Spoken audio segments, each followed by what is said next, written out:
All right, let's get going. My dad's on the line. Dad, are you there? I'm here. It is Saturday. It's 3:00. The news broke an hour ago. I was taping an interview randomly in the studio with an A-list celebrity that I'm excited to run that podcast. I'll tell you who it was after, Dad. And then all of a sudden the Patriots signed Antonio Brown. I'm pretty sure I have text from you saying I wouldn't want this guy. So I know you've done a 180, right? I have done a cautious 180. Cautious 180. Okay, what's the problem? Well, the problem is his behavior in the last year and a half, I guess. But, we've seen this before. We've seen guys, Bill Belichick, bring guys in, and, it's only for a year. I would think he wants to get his reputation back and then sign a big contract with somebody else. In a way, we have nothing to lose, I guess, because that clubhouse has so many strong leaders in it. And the fact that he's coming here is just shocking. I thought he was going to go to Seattle, actually. They could really use that wide receiver, but I'm shocked. And yet I'm not shocked because we've, Randy Moss certainly was a character. I don't think he was a character in the same vein as this guy, but it's just really funny, I don't know if you saw that the odds in Las Vegas for the Patriots went from 6-1 to 4-1 for us to win the Super Bowl. Oh wow! We now jumped ahead of Kansas City. Well, I did a podcast with Mallory that we taped on Thursday. I listened to it. Yeah, and we were wondering if there was something wrong with him because his behavior was so strange that. Right. It seemed like he was either A, unraveling, or B, like just might have passed the point of just being too much of a malcontent to ever be happy on a team. Now we're starting to learn that it seems like there was path C, which was at some point over the last 3 months, he must have decided he wanted to play for a contender and not play for the Raiders. Well, that's kind of the rumor out there on Twitter, actually, that, the motivation to play for Oakland, which is not going to be a good team, would not have been a good team even with him. After coming from a team that was a contender every year, yeah, you wonder how much he orchestrated all of this. And again, well, wait, hold that thought, because that's the glass half full. If you're a Patriots fan of this whole thing. Is that he's crazy like a fox and he orchestrated this whole thing, and that the only way he was going to get out of Pittsburgh with all the dead money they would have had, they have to pay $21 million, not even have them on their team, was if they had traded him somewhere else. So the options were Buffalo and Oakland. He goes to Oakland. Right. Now, if we're doing the crazy like the fox path, he goes to Oakland, realizes quickly he has no chance to win there, isn't impressed by the quarterback, isn't impressed by anything, and then just starts planning his exit from that point on, which would explain all of the weird things he's done. Now, does that make me want to root for him on the Patriots? I'm not sure. Well, in week 2, it probably makes me want to root for him, yeah. But it does seem suspicious in terms of the helmet and then all the other stuff that went on. And then how quickly he signed with the Patriots, by the way. I mean, he was only eligible at 4:00, and the news went out at 4:01. Well, so there's a lot of side effects to this. We'll go in no random order here. Number one is the Patriots. If he can just stay normal for 4 months, they're undoubtedly better. This guy's one of the best 4 wide receivers of all time, and he's not that old yet. Would you say that he might be the best wide receiver in the league? No, I think he's in the top 4 or 5, though. But I mean, but the baggage that he brings knocks him out of the top 4. I mean, he brings the most problems of anybody. But yeah, he does. But he's never been a you know how Josh Gordon we have such high hopes for, but it's such a risk, right? In terms of because you never background. know, right? But I don't recall Antonio Brown ever having that kind of a history. No, but I mean, he did not play. He has crazy behavior. He didn't play in a Week 17 must-win Steelers game last December. He's definitely a little nutty. It was must win. Well, they had a chance to make the playoffs. Their season wasn't over. Yeah, I understand. I'm trying, in a way. If you'd called me 2 hours ago and said, "What do you think?" I would have said, "Nah, I don't think we need him. I'm not sure what he'll do in the locker room. I'm not sure how much Bill Belichick will put up with anyway." But now that he's on the team, you try to talk yourself into it. That's what we do. Yeah, that's what we do. Well, we do it all the time. So you have Brady, who in my fantasy auction on Tuesday was one of the last names called, went for $1, and nobody went for $2. Right. You had a receiving core where they pick Harry in the first round. He's on the IR. Josh Gordon, who knows how many games he's going to play. Kyle has the jersey and is in his corner for life, but we don't know if we're going to get 4 months out of him. I hope we do. They have no tight ends who I would even say are average. I would say it's all below average tight ends. The running backs are good. It looks like Jacoby Myers is going to play. Dorsett, we've already had. Edelman looks like he has some sort of thumb issue, and I'm wondering if the Brown thing is part of that, because if Edelman's not 100% healthy, they're probably worried about that. They have said there's no thumb issue, but okay. I don't know. I never trust them when they say no, he's fine.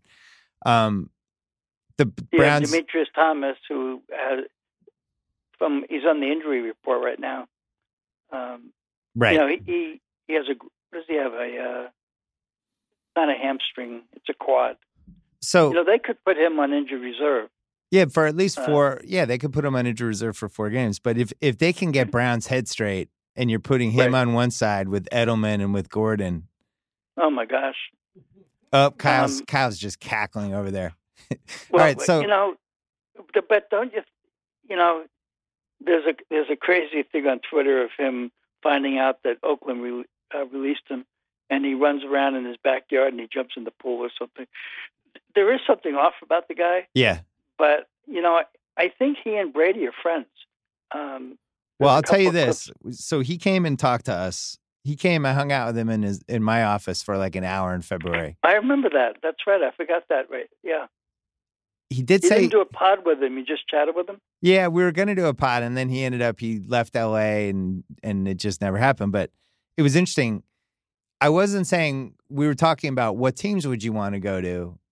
And, he's being a little coy because I didn't know him that well. But then we started talking about what offenses would be the best offense for you. And he said Pats and Chiefs. And really? Yeah. So as this Raiders thing he was like, playing with Tom Brady, being in the way they use, smaller guys around the field, like I would be like, that would be the greatest. And then the same thing for the Chiefs. So when this Raiders thing really started falling apart, I didn't think we'd go near him. And I was really worried about the Chiefs. Yeah. Because it's the Andy Reid kind of move. Would you want him going to another team like the Chiefs? No. Okay. So in a way, we blocked him going to make another team better. I guess that's one way of looking at it. Unless this is something he has wanted to do for a while, because if you look at the stuff he's done, he repeatedly escalated the Raiders thing. Right. And every time it calmed down, he did something else. And even it calmed down, over the last 36 hours or 24 hours. And then all of a sudden he does the YouTube clip of what might have been a Gruden interview. And like he was just throwing gasoline on the fire every chance he could get. So now this leads me to my second big thing. I don't know if you know this, but everybody hates the Patriots. Oh, I realized that anytime I've left Boston, yes. And I don't know if you realize this, but there's some people out there that seem to think maybe they don't do things on the up and up sometimes, that maybe there's some nefariousness and some trickery and the conspiracy theories of Belichick. You're not suggesting that somebody from the Patriots might have had some discussion with Brown about, if you act crazy enough, they're going to release you and you can come to our team. Yeah, but here's the thing. this has been happening in the NBA for the last 5-6 years, right? Like, it doesn't have to be Belichick or Bob Kraft or Jonathan Kraft or anybody. It could be somebody in the team that he's friends with being like, yo, man, I talked to Belichick. He said he wants you if you get out of there. Well, you're right. It's the Paul George. It's the it's the Davis from New Orleans kind of scenario in the NFL, and it doesn't usually happen though in the NFL. Well, I'm in the position of just being a huge hypocrite because I hate player movement. I hate the recruiting and the stacking on and all that stuff of good teams and guys jumping around and just all of where sports has gone. And yet now it helps the Patriots, so I'm torn. Kyle, help me. Well, there's a lot of other funny little ramifications. We're not going to. He's only going to be here a year if he's here a year. We're certainly not going to pay him the kind of money he's going to demand next year. Right. We'll get a third-round compensatory draft pick. His agent is Rosenhaus. I'm sure you know that. Yeah. Who's also Gronk's agent. And you think Gronk is sitting there looking at this receiving core thinking, week 9, week 10, week 11. Oh, my God. Yes. Hold on. I need to hose down Kyle. Hold on, I'm out of water.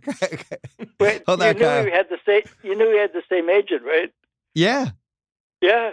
I'm Gronk, and I'm sitting there, and I'm looking at Edelman and Brown and Demetrius Thomas and Gordon, and the rest of the team, which looks pretty deep. And I'm thinking, I can come back.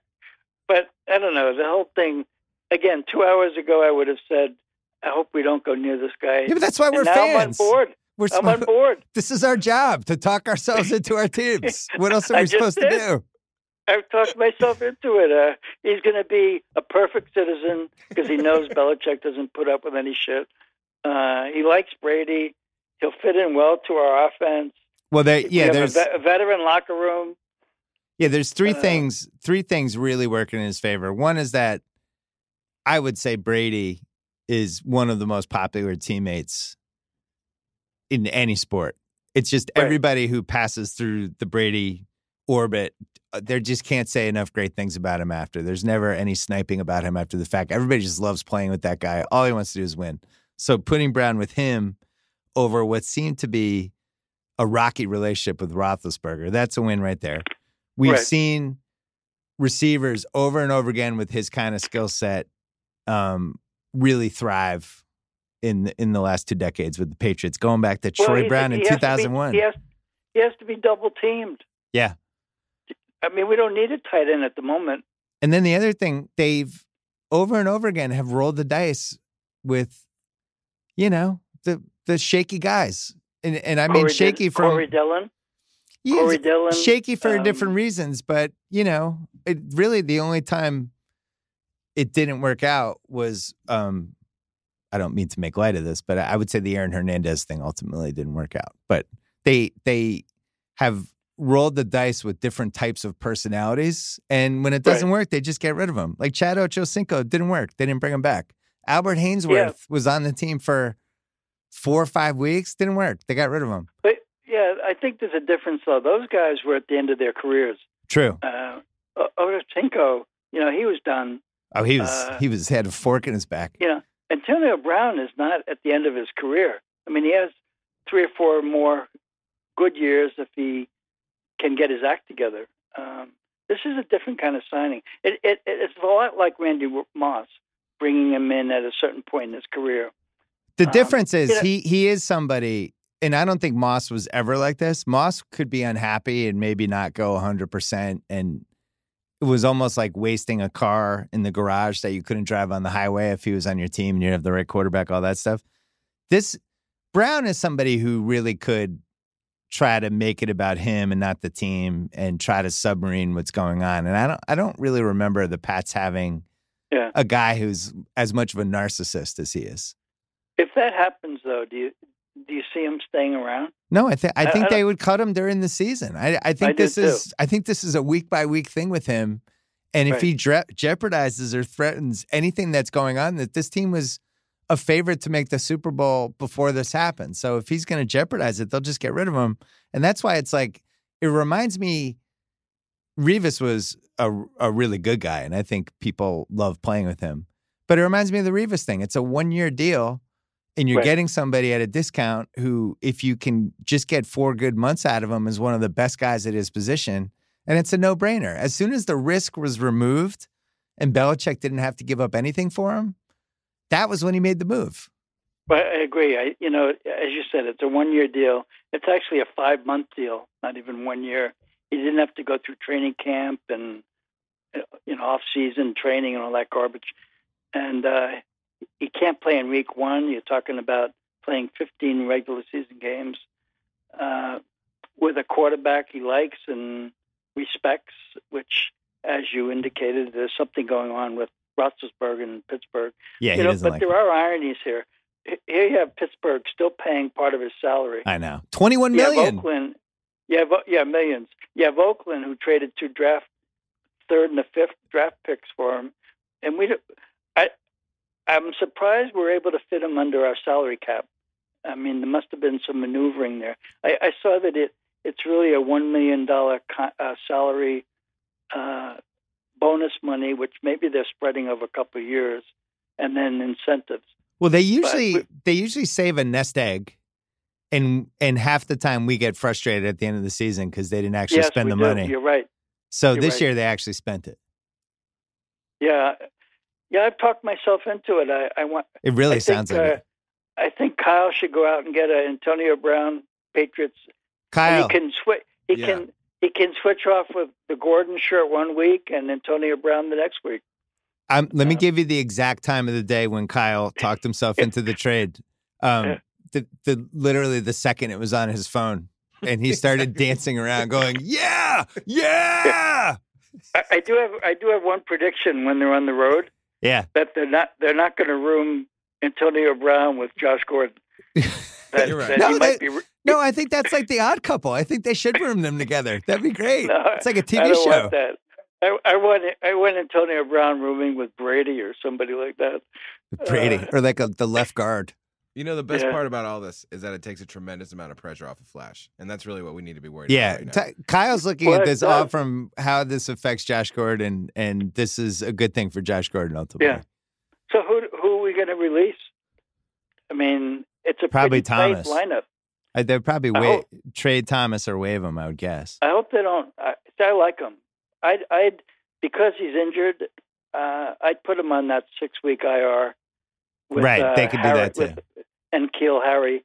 And then you have these 2 receivers sitting there, and they have the other guy, Cam Meredith, who I don't know much about. But, who knows what's going to happen. But our depth is certainly terrific. We didn't talk about one other thing that I love from this, and then we can wrap it up. Pittsburgh has a huge inferiority complex with the Pats. Right. They were the city of champions. Then New England just took that title from them. They can never beat Brady when it's mattered. I don't even think they've beaten Brady in Foxborough.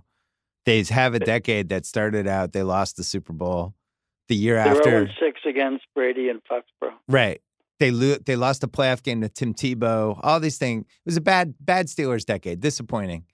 And then this Antonio Brown thing happened, and it's like, well, at least he didn't go to the Patriots. And now he's actually on the Patriots, and it actually seems like there might have been some conspiracy stuff going on. My thing is, like, everybody hates the Patriots already. We might as well be like a good wrestling heel. This is like a good wrestling heel move. I know he can't play tomorrow night, but I hope he's on the sideline in uniform. Yeah. And pointing across the field at his old teammates. Well, so all right, so we think 50% chance. By the way, we just talked ourselves into loving this signing, didn't we? Well, because they can cut him. Yeah, it really doesn't. It's they didn't trade anything for him, and they can just dump him if he's a distraction. But I think it's a 50% chance that he's just off his rocker, and there's a 50% chance he decided that this was how this was going to play out from June on. But the Rosenhaus, the agent, has had a wonderful relationship with the Patriots. Oh, that's not helping, Dad. Well, don't you think he sat down with this guy and said, this might be your last chance to act normal and behave yourself for 4 or 5 months and go to a winning team and get that big contract when the season is over. So you think he told him, so now that you're in the Patriots, don't burn your feet in a cryogenic chamber, and don't flip out because you can't use your old helmet, and don't get into an altercation with your GM. Like, try not to do that stuff. I think he was doing that while he had his cell phone in his ear, and he was calling Gronk up and telling Gronk about what had just happened and stay in shape for Week 10. Yep, I think so. If Gronk comes back in Week 10 and catches a touchdown and is greeted in the end zone by Antonio Brown and Flash Gordon, I'm going to have to scrape Kyle off the couch. That'll be it. He'll just be dead. Would that kill you, Kyle? I'd come back. I'd find a way to come back. Oh, man. Everybody hates the Patriots. We don't care. They hate us more than they did 2 hours ago. Oh, man. Here's the thing, though. This happens in the NBA all the time. This is exactly what Jimmy Butler did. What's different about it? Maybe Jimmy Butler didn't think about the cryogenic chamber, and it never occurred to him to try to pull the helmet rule thing. But he did all this other stuff in Minnesota, and Rachel Nichols traipsing down there to interview him and gets traded to Philly. Right. And it's like, oh, man, he's choosing his destiny. And then Antonio Brown does it. A slight exception. He went to Miami, which is not. No, I'm saying when he did the Philly trade.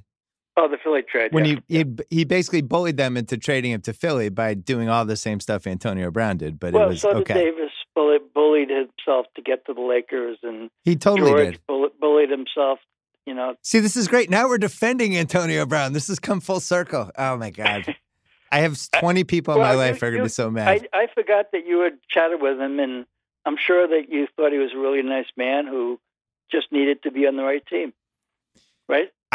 I just think he wants to be happy. And if we've learned anything in 2019, it's that we should just want our professional athletes to be happy. I'm going to text him right now and welcome him to New England. You said, tell him he's listening. Welcome to New England, Antonio Brown. This has been a very special episode of the BS podcast. We're coming back tomorrow night with Cousin Sal, wrapping up Sunday night, as well as Guest the Lines. Dad, thanks for coming on. All right, take care.